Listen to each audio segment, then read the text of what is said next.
আপনি হঠাৎ করে শুনে থাকেন যে আপনার নামে সিআর মামলা হয়েছে। সিআর, এই সিআর মামলাটা আসলে কি? এটাকে বলা হয় সিতে হচ্ছে কমপ্লেন্ট, আরে হচ্ছে রেজিস্টার। কমপ্লেন্ট রেজিস্টার্ড কেস, মানে আপনার নামে সিআর কেস হয়েছে, এটা আপনাকে বলা হলো। এখন সিআর মামলাটা কেন হয় বা কোথায় হয়?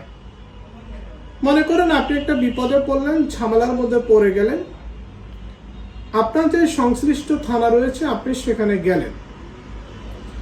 থানা যাওয়ার পরে পুলিশ বলতেছে আমরা কেস নিব না, আমরা কোনো ব্যবস্থা নিতে পারবো না, আপনি কোর্টে যান। তখন আপনি একজন আইনজীবীর মাধ্যমে কোর্টে গেলেন, আইনজীবী আপনার কথাবার্তা শুনলো, আইনজীবী আপনার কথাবার্তা শুনে সে একটা মামলা দায়ের করলো। এই মামলাটা কে দায়ের করেছে? আপনি নিজে দায়ের করেছেন বিজ্ঞ আদালতে। বিজ্ঞ আদালত তখন আপনার জবানবন্দি নিবে বা আপনার সাথে যদি কোনো সাক্ষী থাকে তাদের কথাবার্তা শুনবে।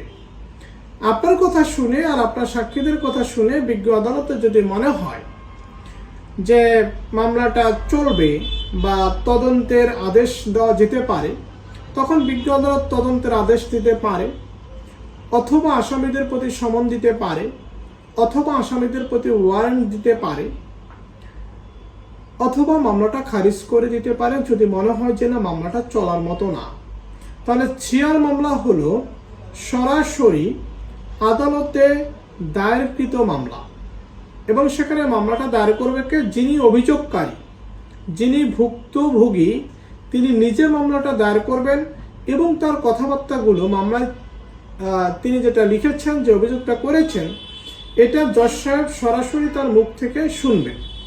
তাহলে সিআর মামলা হলো সরাসরি কোর্টে দায়েরকৃত মামলা, যখন থানায় হয় না বা আপনি নিরুপায় হয়ে যান, থানা যখন মামলা নেয় না, তখন আপনি সরাসরি কোর্টে যে মামলাটা দায়ের করেন, এটাকে বলা হয়েছে সিআর মামলা।